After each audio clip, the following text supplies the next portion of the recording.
अस्सलाम वालेकुम 9th class. आज हमने अपना केमिस्ट्री का जो नेक्स्ट टॉपिक है how does a reaction take place. ठीक है, तो ये हमने इसका जो बेसिक कॉन्सेप्ट है केमिस्ट्री में वो हमने देखना है। तो ठीक है, मैं बताती हूँ आपको कि रिएक्शन कैसे होते हैं। वो टॉपिक हमसे ये पूछ रहा है कि रिएक्शंस कैसे होते हैं जब रिएक्टेंट मॉलिक्यूल्स A2 और B2, ये नीचे एग्जांपल दी हुई है A2 की और B2 की, ठीक है, आपस में टकराते हैं, कोलाइड होते हैं, ठीक है, तब रिएक्शन होता है। क्या होता है? तब रिएक्शन होता है जब उन्होंने ये नीचे एग्जांपल दी हुई है A2 + B2, जब इन्होंने आपस में रिएक्ट किया तो उधर जाके प्रोडक्ट इन्होंने क्या बनाया 2AB। मैंने आपको पहले भी बताया कि जो नीचे वाली साइड पे पावर्स दी होती हैं एलिमेंट के, वो क्या हो जाती हैं जब रिएक्ट करके दूसरी तरफ जाके प्रोडक्ट बनता है तो वो उसके साथ जो होती हैं वो लिखी जाती हैं। ठीक है, तो वो कह रहे हैं जब रिएक्टेंट मॉलिक्यूल्स आपस में रिएक्ट करते हैं, कोलाइड होते हैं, तो उधर जब तब रिएक्शन होता है हमारे पास। ठीक है, मॉलिक्यूल्स की मूवमेंट, ठीक है, रिएक्शन से पहले, ठीक है, मॉलिक्यूल्स रैंडम मोशन में होते हैं। क्या होते हैं? रैंडम मोशन होते हैं जब रिएक्शन से हमारे पास नहीं ना हो रहा था, मतलब जो हमारे पास रिएक्टेंट है वो आपस में रिएक्ट नहीं कर रहे थे, तो जो मॉलिक्यूल्स होते हैं वो रैंडम पोजीशन में प्रेजेंट होते हैं। ठीक है, हर मॉलिक्यूल की काइनेटिक एनर्जी डिफरेंट होती है। ठीक है, कुछ के पास ज़्यादा एनर्जी होती है और कुछ के पास एनर्जी कम होती है।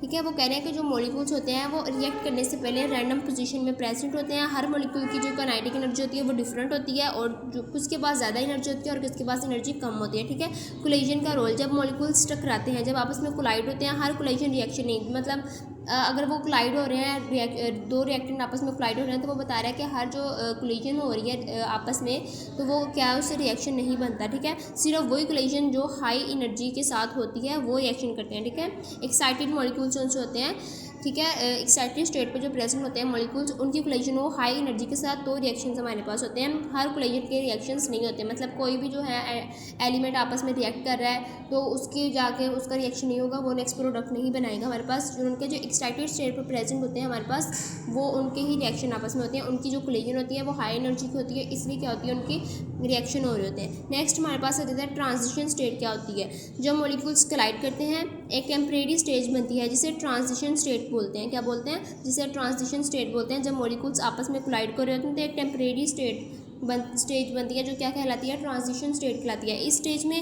पुराने बॉन्ड्स जो होते हैं वो टूट रहे होते हैं। ठीक है, जो पुराने बॉन्ड्स होते हैं वो टूट रहे होते हैं, नया बॉन्ड बन रहा होता है। ठीक है, तो वो कह रहा है कि इस स्टेज पे जो ट्रांजिशन स्टेट हमारे पास बन रही है उसके अंदर जो पुराने बॉन्ड्स होते हैं उनकी ब्रेकडाउन हो जाती है और न्यू बॉन्ड्स होते हैं वो बन रहे होते हैं। ये बहुत शॉर्ट टाइम के लिए होता है, ये जो पीरियड प्रोसेस है ये बहुत शॉर्ट टाइम के लिए होता है। नेक्स्ट जो हमारे पास आ जाता है, इसमें बताया गया एक्टिवेशन एनर्जी का EA।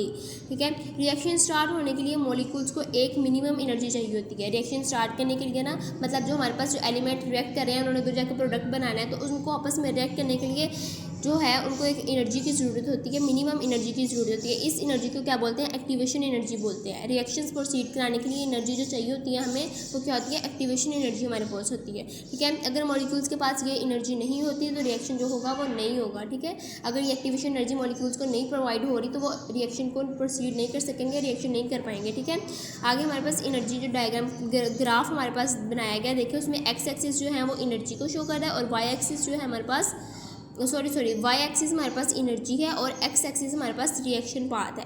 ठीक है, एक्सोथर्मिक रिएक्शन इसमें हमारे पास आ गया। प्रोडक्ट्स की एनर्जी कम होती है रिएक्टेंट से। ठीक है, एनर्जी रिलीज होती है -ΔH। एंडोथर्मिक रिएक्शन जो है उसमें क्या करते हैं, प्रोडक्ट्स की एनर्जी ज़्यादा होती है रिएक्टेंट से और उसमें एनर्जी जो होती है एब्जॉर्ब होती है, उसमें पॉजिटिव।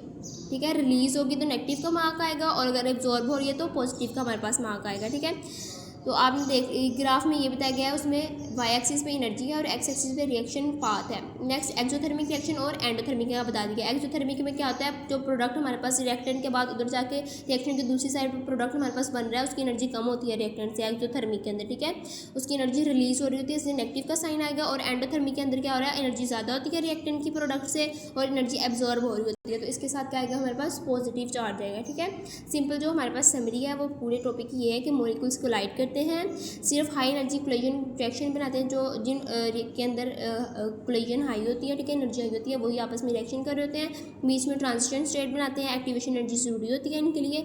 रिएक्शन प्रोसीड करने के लिए एक्टिवेशन एनर्जी ज़रूरी होती है और रिएक्शन या तो हीट रिलीज़ करती है एक्सोथर्मिक या एब्जॉर्ब करती है। ठीक है, आप लोगों ने अच्छे से टॉपिक इसको याद करना है, इसको रीड आउट एक दफ़ा कर लीजिएगा। ठीक है, ओके, अल्लाह हाफिज़।